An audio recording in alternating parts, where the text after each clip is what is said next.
How's it going, folks? Today we are going to be talking about the Precious Scars exotic helmet real quick for the Titans. I think this is somewhat of a slept upon exotic for PvE.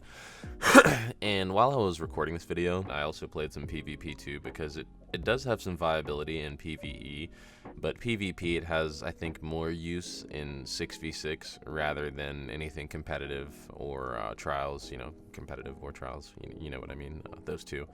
But let's talk about the exotic itself first and foremost. It's a helmet, like I said. An exotic perk is called Kintsugi. Final blows from weapons with a damage type matching your subclass energy create a burst of healing around you.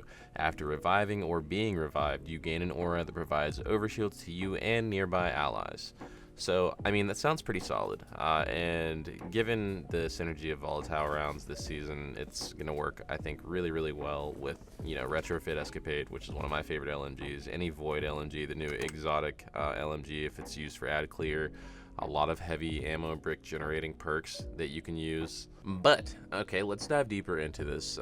Dim states that reviving or being revived grants you or allies within 15 meters a 100 HP overshield for 10 seconds. But we're not building for dying, so that's cool that that's a perk there.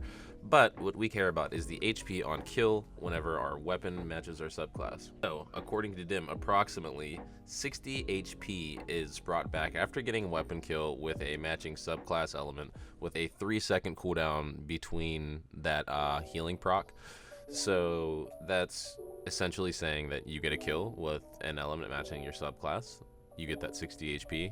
1, 2, 3. You can then do that again. I for some reason, I don't know why, I feel the need to break that down, but I do anyways. Now, the utility that I really like from this is, I think this season they are encouraging the hybridization of the verbs. You got two-tailed foxes now, three-tailed fox. You can have Radiant whenever you're in any subclass if you have the proper build, i.e. Rain of Fire with Fusion Rifle, or if you're a Titan with Collective Obligation, you can Void Leech. There's ways to mix and match the damage, but also this provides different ways for you to get that healing that you don't get with other subclasses, like Arc, for instance.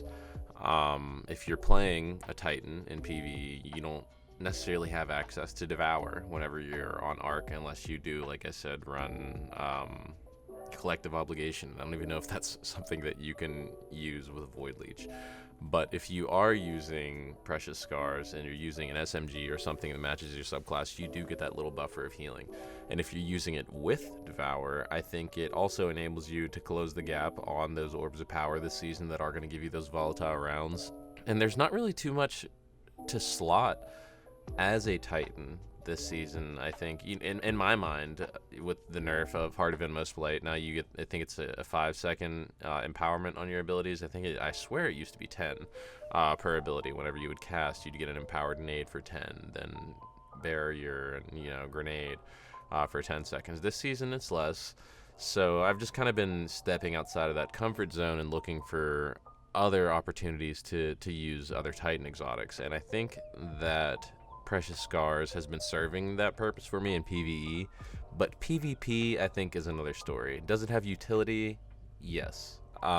Competitive? No. But in 6v6 I could see it for stacking up kills and streaks. But this is also maybe me looking at it from a narrow mindset, because the scope is really broad. You could use this with a scout rifle, pulse rifle, SMG. As long as it matches your subclass, you'll get health on kill. So if you're playing in that mid-range area with a pulse rifle that you really like, matches your subclass, and you're just getting health on kill, I could see that being, pretty spicy. But then you would have somebody argue, why wouldn't you just use One-Eyed Mask, which is a pretty reasonable argument for PvP.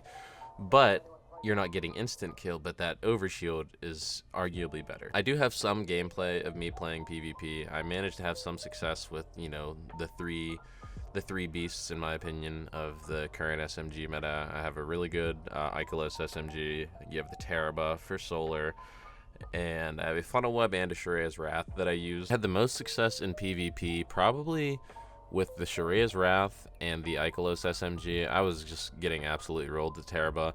I feel like having the handling from Peacekeepers is just, if you're going to run an SMG as a Titan in PvP, there's absolutely no point in running anything other than Peacekeepers unless you're trying to mix it up and have fun. Like I said, this is fun for stacking up streaks in 6v6 PvP, but I just don't see it being competitive for trials or comp until maybe some adjustments are made to the item itself. But if we're going to flip back to the PvE aspect of it, I had a lot of use for it, I think, in harder content when I couldn't get to some of those orbs, because like I said, you could swap. I would switch to, you know, a scout rifle, and I would just shoot some things and need some heals in Legend campaign, and I could get those from across the map, and then I could go grab my orbs, and then you're just back on go once you have those orbs.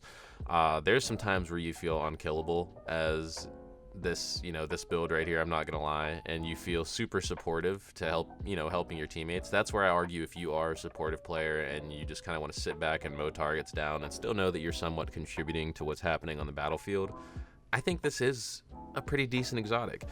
Now, how much your allies are noticing that 60 HP benefit around them, I don't know, but I mean, it's happening, right? So if you're healing your teammates, you're shooting, you're putting bullets down range, I think it has a lot of utility. And if you're a fully decked out, committed to your subclass build, I think it has a lot of utility, and it has a lot of survivability help for solo content. So I think whenever it comes down to like my synopsis of the exotic itself, I don't know if I could think of a perfect rating on it for a scale from 1 to 10. I think for PvE, right now, given the meta, how easy it is to get Volatile rounds and Devour and things that kind of just stack into this, I'm gonna give it like a 7.8 in terms of just, it's just easy to use. You don't have to think that much, and you can just steamroll, shoot, know you're getting health from your kills, and if your teammate dies, then you get to go revive them, and there's this big white aura around you, and you feel like that heroic Titan Guardian that you always wanted to be.